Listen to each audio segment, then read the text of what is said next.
네, 내년 4월 10일 총선이 치러지죠. 이제 100일 정도밖에 안 남았습니다. 새해를 앞둔 정치권의 표정, 하지만 그리 밝지 않습니다. 여당은 이제 막 닻을 올린 비대위 구성원의 과거 발언 논란이, 또 야당은 총선 전에 당내 분열 우려가 걱정거리로 떠올랐습니다. 정치권 소식 들어보겠습니다. 김경수 기자. 네, 국회입니다. 네, 먼저 여당 상황부터 짚어보겠습니다. 국민의힘 비대위원, 과거 발언 논란 끝에 결국 한 명이 사퇴하면서 한동훈 비대위원장이 초기부터 악재를 만난 것 같은데요.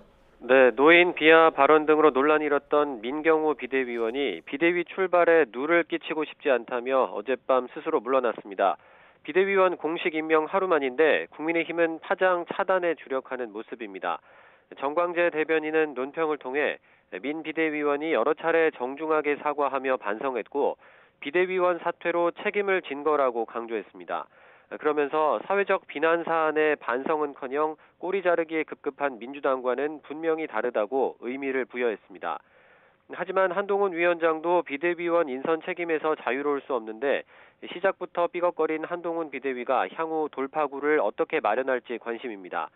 특히 내일이면 총선이 100일 앞으로 다가오는 가운데 향후 공천 칼자루를 쥐게 될 공천관리위원장 인선이 주목됩니다. 앞서 한 위원장이 공천 실무를 이끄는 당 사무총장에 이례적으로 비영남권 초선 의원을 임명한 만큼 공관위도 혁신을 위한 파격 인선이 이어질 거란 관측이 있습니다. 당원 당규상 1월 10일까지는 공관위 구성이 완료돼야 하는 만큼 이르면 이번 주에 윤곽이 드러날 가능성이 큽니다. 한편 한 위원장은 새해 첫 주에 대전, 대구, 광주, 충북, 경기 등 전국을 도는 광폭 행보에 나서면서 지지층 결집과 외연 확장을 꾀할 것으로 보입니다. 네, 이번엔 민주당 상황도 알아보겠습니다. 어제 이재명 대표가 이낙연 전 대표와 만났는데요. 빈손으로 헤어지면서 사실상 결별하게 됐다는 평가가 나오죠. 네, 어제 이재명 대표와 이낙연 전 대표의 만남은 서로 입장차만 확인한 채 끝났습니다. 이낙연 전 대표가 그동안 요구했던 이재명 대표의 사퇴와 통합 비대위 구성을 이재명 대표가 거절하면서 협상 여지가 사실상 없어졌습니다. 이낙연 전 대표는 회동 뒤에 제 갈 길을 가겠다며 탈당을 시사했습니다.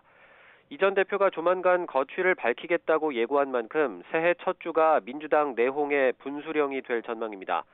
앞서 최성 전 고양시장과 이석현 전 국회 부의장이 민주당을 탈당하고 이른바 이낙연 신당에 합류하겠다고 선언한 가운데 추가 탈당 움직임이 있을지도 관심입니다. 특히 그동안 이재명 대표 체제를 비판해온 비주류 모임, 원칙과 상식 소속 의원 4명의 향후 행보도 주목받고 있습니다.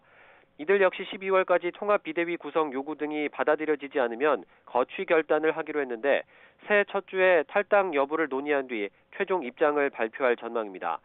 당 분열 가능성이 한층 커진 가운데 이재명 대표는 새해 첫날 당내 단합과 통합을 강조하는 행보에 나섭니다. 내일 서울 현충원 김대중 전 대통령 묘역을 참배하고 김해 봉하마을을 찾아 노무현 전 대통령 묘역도 참배합니다. 모레는 양산 평산마을에서 문재인 전 대통령을 만나 당내 상황과 총선 전략 등에 대한 조언을 구할 예정입니다. 지금까지 국회에서 전해드렸습니다.